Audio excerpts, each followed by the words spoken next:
2 years ago, I asked my wife if she would like to live with 4 kids in an RV. And I probably slept on the couch that night.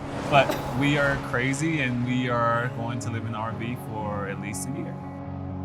So we have 5 kids, aging from 9 years old. Her name is Emerson. We have a 6-year-old, his name is Taryn. We have a 4-year-old named Naya, 3-year-old named Desi, and a 1.5 who will be 2-year-old here pretty soon. Her name is Elia. So, who are we?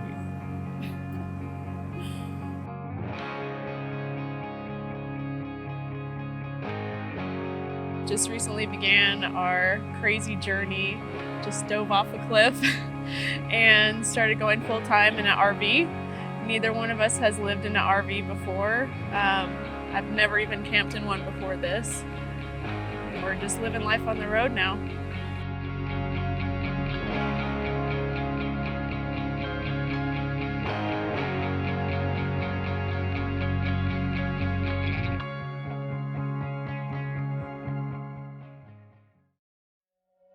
On our first day, we started out in Colorado Springs and we headed south, I-24 towards Poncho Springs. We went over Wilkerson's Pass and headed towards Buena Vista and headed on into Pagosa Springs, which I was kind of dreading because Wolf Creek Pass has been a little gnarly lately. So we're outside South Fork. We're getting ready to tackle the infamous Wolf Creek Pass. Luckily, the clouds have pushed a little bit to the south, so hopefully there's no rain. We're going into Pagosa Springs to meet my family and go camping, so should have a blast. Well, we met Justin in Pagosa Springs. We don't usually travel in 2 separate vehicles, but this time we did. So we were able to go on ahead, and we just met him when he arrived at the RV park.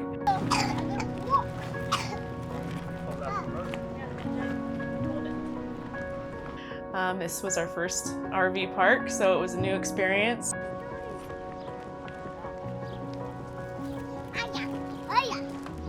And yeah, the kids they loved it. They just got on their bikes as soon as they could, just started playing around, making friends, and enjoying the scenery.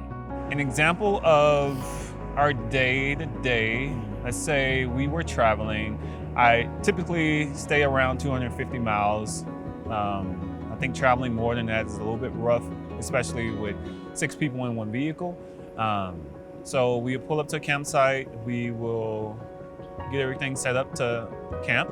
We usually cook our own food, and our food is always prepared before we get there. So it's just pulling out the grill and grilling our food or cooking it in the oven. And we sit beside the campsite, have a fire, tell a story, play Uno, play a game with the kids and before bed.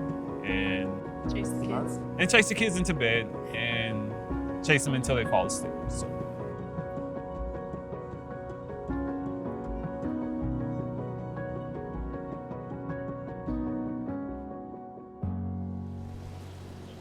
Some cheese? Me neither. Can I eat right now? Hey, who's saying grace? Who's saying grace? You can get ketchup on the burger. Thank you, Lord, for thank you, Lord, that we got to go paddling boats. Thank you, God, that we got to see the RV again. And thank you for the burgers. Amen. Amen. Thank you for the burgers. Amen. Amen. Well, the neighborhood that we were living in, it was a typical neighborhood. It has a fenced backyard and some kids down the street. But when I grew up, it was kind of like no fences, and kids in the neighborhood kind of just all hung out and went off and did whatever for however long. And we are aware that the world has changed and become more of a dangerous place, sure. But it felt really isolating, more like people would rather stay inside, play video games, and just kind of check out, not really spend time with each other. That's not it, buddy. I mean, to talk about the biggest criticism of homeschool would be the lack of socialization. Yeah.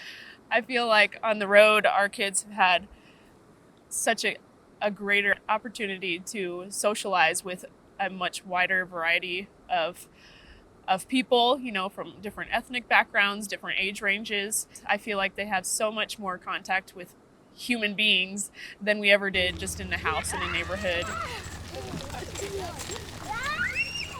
I guess we need to learn a little bit about camp etiquette because they would go all through everybody else's campsite.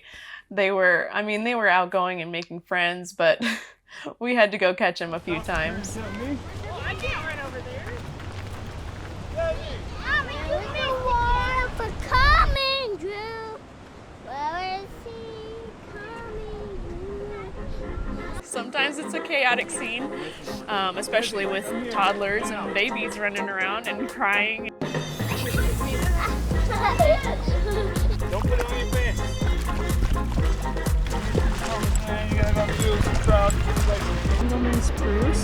Well, that looks like it's dumb. No, that's it.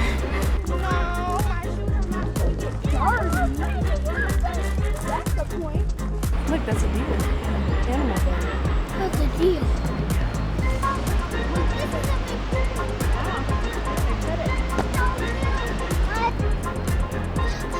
This ketchup, guys. You ready? Yeah, I can. Hi, Mommy.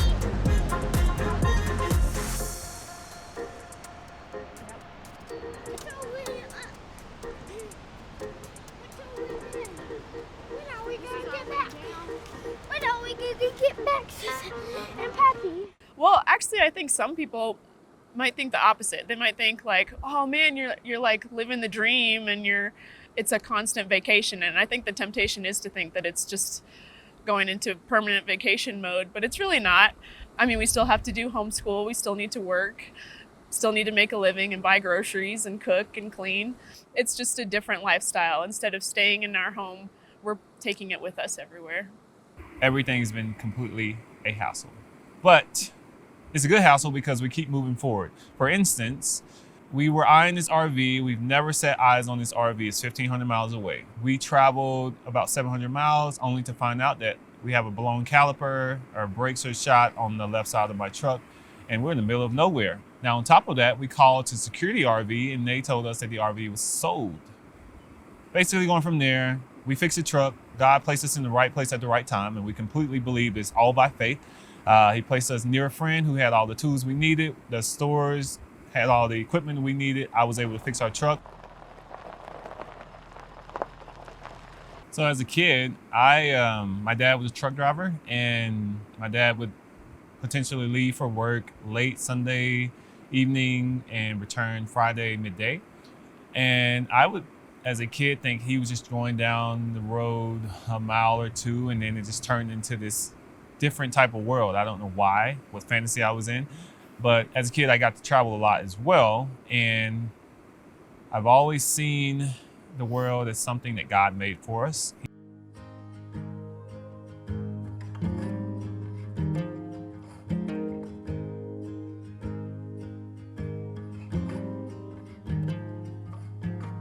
He made it for us to enjoy, and a lot of people get stuck in the rat race of trying to own something and make it just paradise in one place when they don't realize the paradise is all around us, and it's made for us to explore. We get this trial run at life, and we are taking our opportunity at it. A little bit of a backstory. Yeah. I've been given a second chance. I am supposed to be paralyzed from the neck down. March 12, 2006, I had a single car accident where I broke C3, 4, 5, and 6.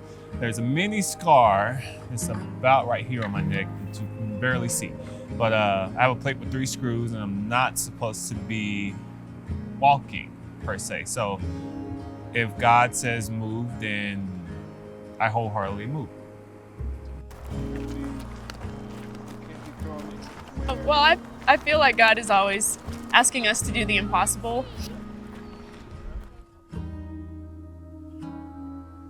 I mean, you have examples from the Bible. He asked Peter to get out of the boat and walk on water, and it wasn't until he got out of the boat that he could do that. So even though it seems so counterculture to do what we're doing and get out of a conventional home and the idea of a 9-to-5 job and kids going to public school, sharing that with others and giving others the hope of you don't have to do what the world tells you to do. I think that's really what it's about. I'm not crying. It's windy. That's great.